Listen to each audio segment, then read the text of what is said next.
Hello po mga Lodi, gusto nyo rin bang ilipat ng magandang pwesto ang access terminal box ng Wi-Fi nyo sa bahay, yung hindi masyadong kita ang mga wires at may patungan sa tabi ang Wi-Fi router?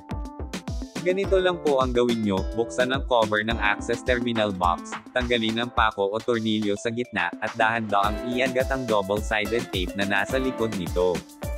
At muling ikabit sa gustong lugar na paglalagyan nito, basta't iingatan na mabali ang fiber cable nito kasi may posibilidad na hindi gumana ang Wi-Fi nyo.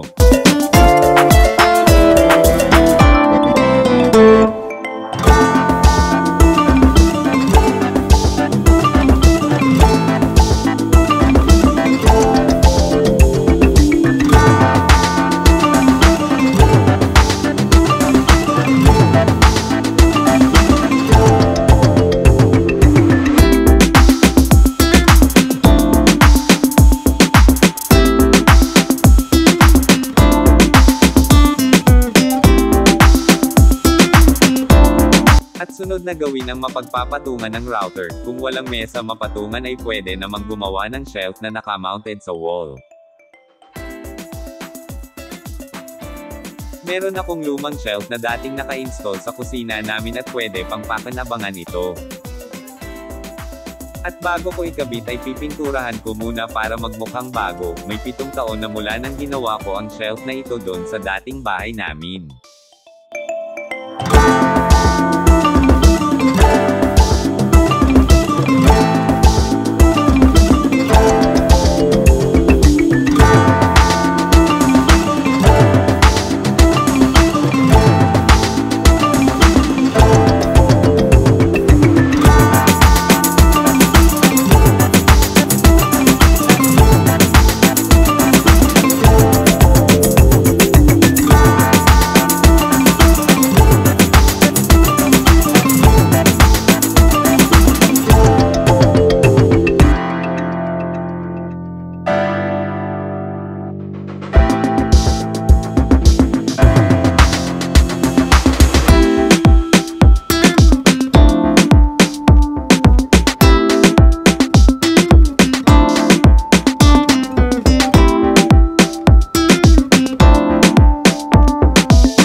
At pagkatapos ay isinukat ko sa dingding ang butas sa likod ng shelf, at minarkuhan ko sa ko binutasan para malagyan ng tops.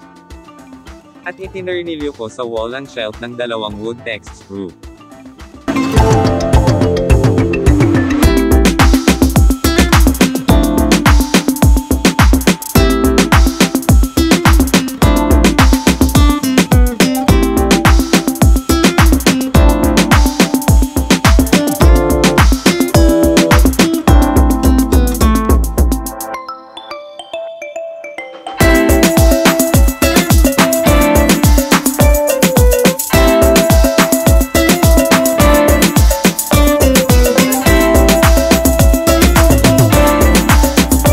At binago ko na rin ang kulay ng pintura ng wall, para mas malinis siyang tignan.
Para mas gumanda ay lagyan nyo na rin ng storage drawer sa ibaba ng shelf.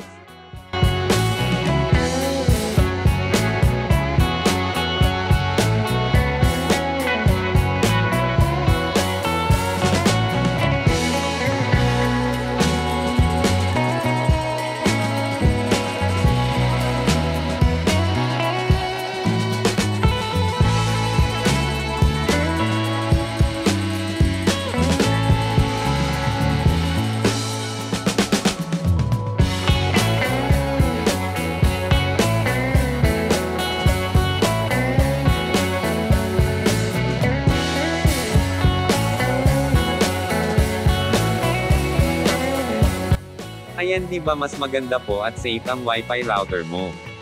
Wala kang makikita na mga wire na nakabalandre sa paningin mo pagpasok mo sa loob ng bahay.